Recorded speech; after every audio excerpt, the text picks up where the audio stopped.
Louis XVI is usually remembered as the king who lost his head because he could not keep his country together. In cartoons, he is often just a confused crown with bad timing. But history did something even sharper than the guillotine. It reduced a complicated ruler, trapped inside a collapsing system, into one simple label: weak. The label stuck because the ending was so dramatic: a king on trial, a republic being born, and a blade falling in public make a very easy story. But easy stories are not always honest ones. Louis was not a secret genius, and he was not an innocent saint. He was a flawed man inside a broken machine. To understand him, we have to start before the revolution, before the trial, and before the famous carriage ride that ruined what little trust remained. Louis-Auguste was born in 1754, not as a natural performer, but as a shy Bourbon prince expected to become a symbol before he understood himself. He grew up in Versailles, a palace built to make monarchy look eternal. Every hallway whispered that kings were not ordinary people, even when they clearly were. As a boy, Louis preferred books, maps, locks, hunting, and mechanical things. That sounds charming today, but 18th century politics did not reward awkward private hobbies. The French court expected confidence, elegance, and smooth public theater. Louis often gave them hesitation, silence, and the facial expression of a student called on unexpectedly. His father died before becoming king, leaving Louis closer to the throne than anyone had planned. That early loss mattered because training for absolute monarchy was not optional. When his grandfather, Louis XV, died in 1774, 19-year-old Louis XVI inherited France. He also inherited debt, privilege, tax chaos, and a government that loved paperwork more than solutions. One famous line says he cried, "Protect us, Lord. We are too young to reign." Whether exact or polished later, it captured the problem nicely. France was powerful, cultured, and admired, but the monarchy's finances were a disaster. The state spent heavily, borrowed heavily, and taxed unevenly. The poorest people were not paying every tax in every place, but the system still felt brutally unfair. Privilege decided who paid, who avoided, and who complained loudest. Nobles and clergy held important exemptions and influence. Meanwhile, many ordinary people saw rising prices, local hardship, and a monarchy that seemed distant from daily survival. Louis did not create this structure, but once he became king, the structure became his responsibility, and that is where the tragedy begins. He wanted to be a good king, which is not the same thing as being an effective one. Good intentions do not balance a budget. Early in his reign, Louis supported reforming ministers who wanted to cut waste and modernize finances. Then the people who benefited from the old system pushed back. Turgot, one of his ministers, tried to reduce economic controls and attack privilege. His reforms made powerful enemies faster than they made visible results. Louis dismissed Turgot in 1776, showing a pattern that would follow him for years. He could recognize reform, but often retreated when resistance became loud. This was not pure laziness. Absolute monarchy looked absolute from far away.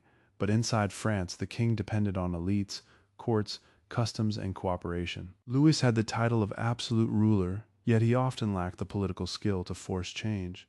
He could command on paper and hesitate in reality. Then came the American Revolution, which looked like a perfect chance to embarrass Britain. France helped the American colonies, and Louis approved that support. Strategically, it made sense after France's earlier defeats against Britain.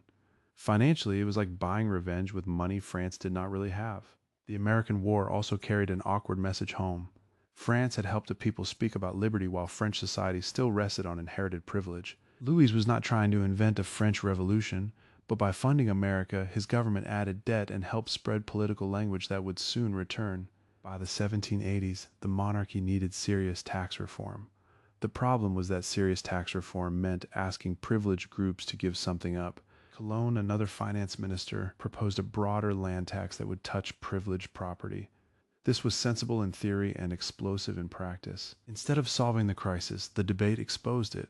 France learned that the king needed money, the elites resisted taxes, and the old machine was jamming. Louis then turned to an old institution not called since 1614, the Estates General. It was meant to help solve the crisis, not start a revolution. But when a government asks a whole nation to list complaints, the nation may answer more loudly than expected. France arrived with notebooks full of grievances. The Estates General brought together clergy, nobility, and the Third Estate, which represented everyone else. The arithmetic looked traditional, but the social pressure was new. The Third Estate wanted political weight matching its numbers. The old voting system gave each estate one vote, which protected privilege behind polite procedure. Louis hesitated over voting rules, ceremony, and authority. Each delay made him look less like a mediator and more like a man defending a rigged game. His biggest weakness was not stupidity. It was indecision at moments when indecision itself became a political decision. In June 1789, the Third Estate declared itself the National Assembly. The king had called representatives to fix France, and they began redefining sovereignty instead. Louis did not immediately understand how much the ground had moved to him. Monarchy could still guide reform. To many deputies, monarchy was now the problem. The tennis court oath turned a locked meeting hall into political theater. It told France that representatives would not go home just because royal procedure got awkward. Louis eventually accepted some changes, but often after pressure made acceptance look forced that damaged him more than if he had led reform earlier. Then Paris exploded. In July 1789, the Bastille fell, not because it was militarily decisive, but because it became a symbol people could attack. Louis was not personally ordering every reaction, but he looked disconnected. A king who seemed late to understand events quickly became a king people stopped trusting. At this point, history often jumps to the guillotine. But in 1789, many revolutionaries still imagined a constitutional monarchy, not a republic without a king. That detail matters. Louis was not doomed from the first crowd scene. There were paths narrow and difficult where he might have survived politically, but survival required trust, speed, and public confidence. Louis had very little of the first, too little of the second, and almost none of the third. The October days of 1789 changed the royal family's life. Crowds, many of them women protesting bread shortages, marched from Paris to Versailles. The march was about hunger, anger, and political suspicion. It also turned Versailles from a symbol of royal distance into a target reachable by tired feet. Louis and Marie Antoinette were brought to Paris, where they lived under public pressure at the Tuileries. The king was now physically closer and politically weaker. From then on, every royal gesture was watched. A delayed signature, a religious preference, or a private letter could look like evidence of betrayal. Louis accepted some revolutionary reforms, but he also disliked parts of them deeply, especially changes affecting the church and royal authority. The civil constitution of the clergy created a religious crisis. For Louis, this was not just politics, it touched conscience, family tradition, and the sacred order. Here we meet the real Louis more clearly. He was not a cardboard villain. He was a Catholic king trying to survive a revolution that was remaking Catholic France. But conscience did not solve politics. When Louis resisted or delayed, revolutionaries saw not a troubled believer, but a counter-revolutionary hiding behind piety. Marie Antoinette became a lightning rod for rage. Pamphlets painted her as foreign, immoral, extravagant, and secretly controlling everything from the shadows. Some criticism of court luxury had a point, but the pamphlet version of Marie Antoinette grew into propaganda, and Louis was pulled into that same cartoon universe. The famous phrase about cake is almost certainly not reliable as her statement, yet it survived because it fit what people already wanted to believe. That is how political myth works. It does not need to be fair. It only needs to feel useful to people already angry. Louis had real faults, but revolutionary propaganda made those faults look simpler and uglier. Hesitation became cowardice. Religious concern became conspiracy. Bad judgment became treason by personality. Then came the decision that changed everything, the flight to Varennes in June 1791. The royal family tried to leave Paris and reach a safer position. Louis hoped to negotiate from strength, probably near loyal troops at Montmédy. He did not think of it as abandoning France, but many French people did. The escape failed at Varennes and the symbolism was devastating. A king who had sworn to work with the revolution looked like a king running away from it. This was Louis's great political self-inflicted wound. Even people open to constitutional monarchy now had to ask whether the monarch actually accepted the constitution. The return to Paris was humiliating. The royal carriage moved through silent crowds, and silence can be louder than shouting when trust has died. After Varennes, Louis was not merely seen as weak, he was seen as false, and that was much more dangerous. The myth of the useless king merged with the fear of the traitor king. From that point, every mistake looked intentional, and every hesitation looked suspicious. Still, the revolution itself was not a single united hero. It contained moderates, radicals, frightened citizens, ambitious politicians, and people trying not to starve. Louis faced a movement that changed shape faster than he could respond. By the time he adjusted to one demand, the political center had moved again. In 1791, France received a constitutional monarchy. On paper, Louis remained king. In practice, he was now a watched executive in a nation suspicious of kingship. He used his suspensive veto against some revolutionary measures, especially against émigrés and non-juring priests. Legally, he could do this. Politically, it looked disastrous. Here's the trap.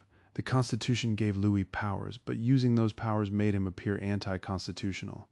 The job existed, but trust around the job had collapsed. Foreign politics made everything worse across Europe.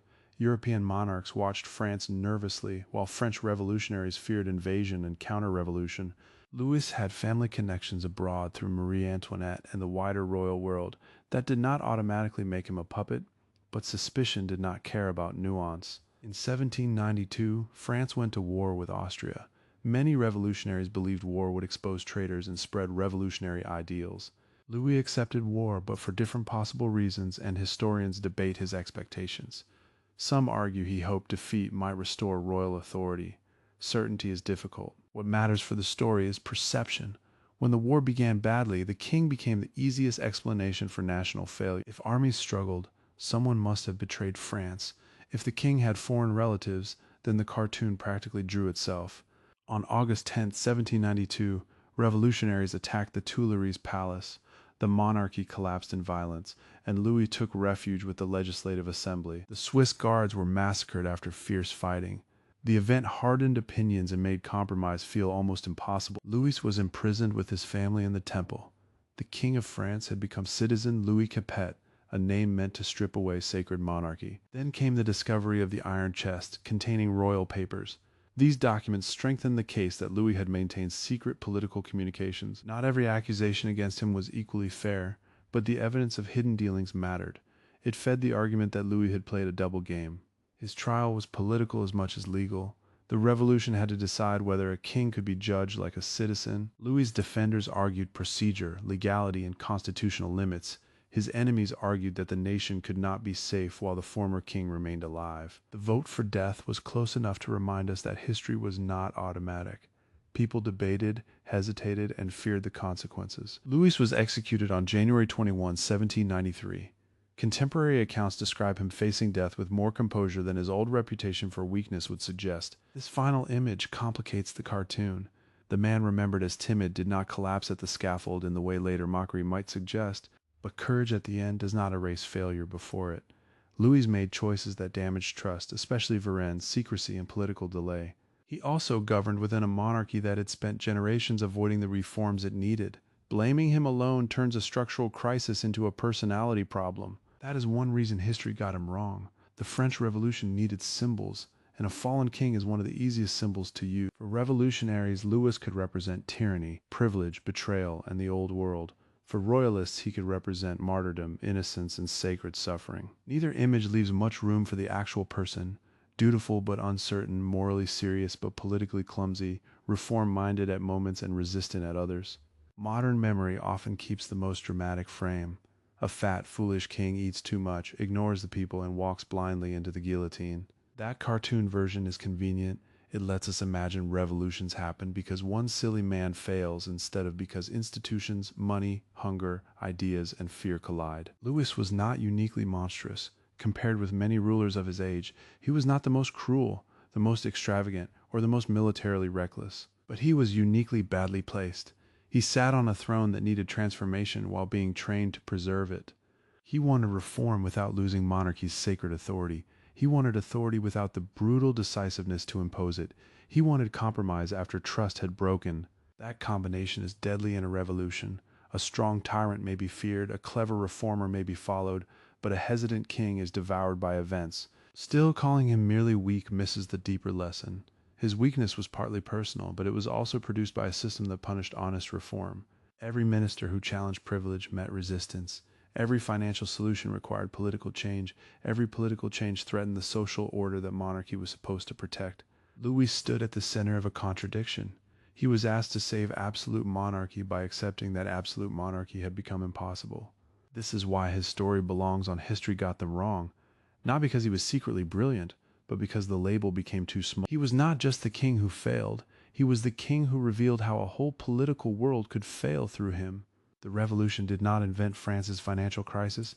It exposed it, named it, shouted about it, and then transformed it into a battle over sovereignty.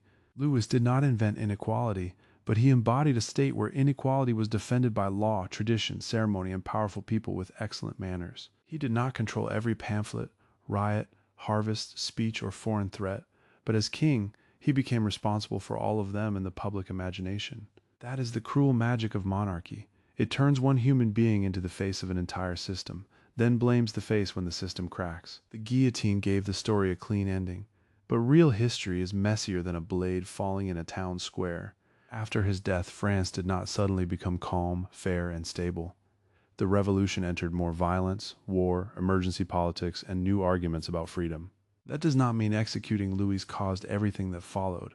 It means removing the symbol did not remove every problem the symbol had carried. So what did Louis XVI truly get wrong? He underestimated mistrust, overestimated inherited authority, and acted too late when time mattered most. He confused legality with legitimacy. He could sign, veto, negotiate, or resist, but he never fully rebuilt the belief that his word meant safety. He also failed to understand political theater. In a revolution, appearances become facts faster than documents can explain them. The image of a runaway king was more powerful than any careful argument about negotiation. The public saw flight, and the public understood betrayal. Yet what did history exaggerate? It exaggerated his stupidity, his personal cruelty, and the idea that he alone caused the revolution. It also simplified his relationship with reform. Louis sometimes supported reformers and recognized problems, but he lacked the steadiness to protect reform from backlash. The result was a ruler who looked reactionary to revolutionaries and unreliable to conservatives. That is an impressive way to disappoint everyone at once. His personality made things worse, but personality was not the whole machine. France's fiscal structure, social privilege, Enlightenment politics, and wartime pressure all mattered. If Louis had been sharper, France might still have faced revolution, but a sharper Louis might have changed its timing, form, or level of violence. Counterfactuals are tempting and dangerous. We cannot simply swap in a better king and pretend hunger, debt, class privilege, and political awakening disappear. What we can say is that Louis was a poor crisis manager during one of Europe's greatest political crises. That judgment is harsher than pity, but fairer than mockery. He was not a cartoon fool. He was an inadequate ruler in an unforgiving moment. That pressure also explains why later memory became so divided. Once a revolution becomes a founding story, the old king cannot remain merely awkward or unlucky. Schoolbook versions often need clean causes, clean villains, and clean turning points. Louis's life offers all three, if you remove the complications. Remove the inherited debt, and he becomes careless. Remove elite resistance, and he becomes cowardly. Remove religious conflict, and he becomes stubborn for no reason. Put those details back, and the picture changes. He still fails, but now his failure belongs to a wider collapse. Even his body became part of the myth. Revolutionary caricatures often mocked royal appetites, turning political weakness into physical comedy. That kind of cartooning was not just entertainment. It helped ordinary people picture monarchy as ridiculous, bloated, and undeserving of obedience. The real Louis was not a master of image. He did not understand how badly symbols could wound him before policy even began. When people were hungry, a royal feast looked like proof. When taxes felt unfair, a palace ceremony looked like insult. Versailles itself became an argument against him. It was beautiful, orderly, and dazzling, but to many French people it looked like distance turned into architecture. Louis could not easily escape that stage. Even when he tried modest reforms, he performed them from inside the grandest symbol of inequality in Europe. The tragedy is that Louis personally disliked some excess and preferred private routines, but monarchy is not judged only by private habits. It is judged by what it represents. In 1789, the French monarchy represented privilege too loudly for personal simplicity to save it. His marriage also became political theater. Marie Antoinette's Austrian birth made foreign conspiracy stories easier to sell, especially once war and fear arrived. Louis's affection for his family was real, but family loyalty complicated public trust.